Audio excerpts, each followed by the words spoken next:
What's up guys, welcome to your 6th Android tutorial for the new Boston. Again with me Travis, and what we're going to do in this tutorial is install some new software that we can use for I'm just kidding. We're getting into the XML and XML programming so we can set up some custom views and some custom layouts. So I want you guys to open up your layout folder and click on this main XML and you guys will get something like this. Now you can switch between the graphical layout, which is this, and the coding, which is this, by these two tabs down here, graphical layout and main.xml. Basically all I'm going to do in this tutorial is describe what's going on and teach you guys a little bit about XML. It's pretty simple language for the most part, but you know, it might be confusing right at the beginning. You guys will pick this up quickly, I'm almost positive. Now the first line of code you see isn't that important, because anytime we set up a new layout, it's going to give us this code as well. I mean, it is important, but you guys won't have to remember typing this out every time because it's going to define it for us. And basically you need to have that as your first line of code for the most part.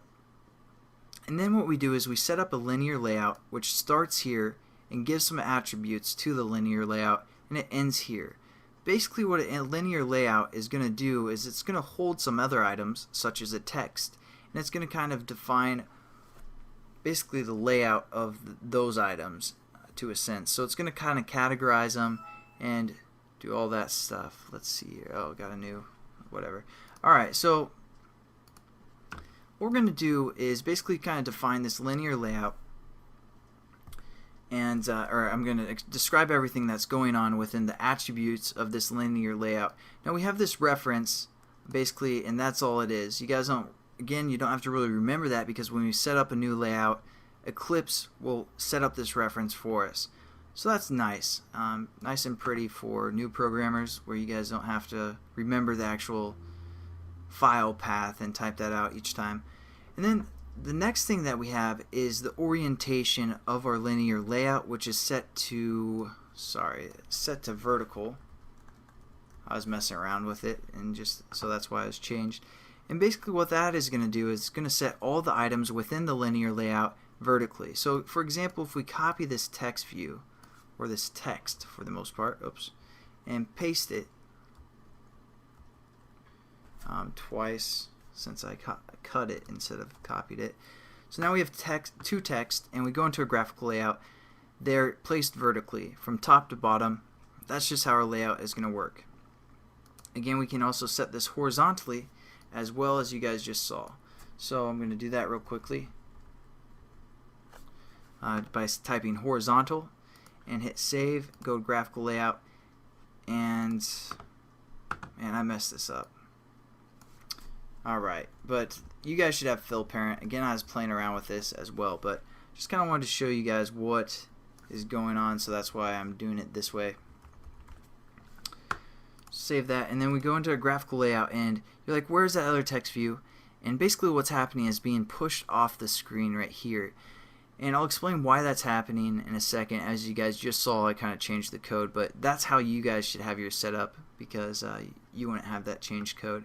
So basically now we're also adding two more attributes to this layout.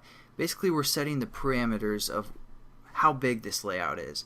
And what the parameters are, well, the width is going to fill the parent, so it's going to take everything that's available for the width, so the whole screen's width for the most part. And same with the height, it's going to take all the height that is available to it, and it's going to set that as its basically that's its attributes, or its parameters for the most part. So there you go, you have your linear layout set up, taking the whole screen and set to a horizontal orientation. Now within here we have our text view, which is basically just the text, and again pretty much the same line of codes for these first two.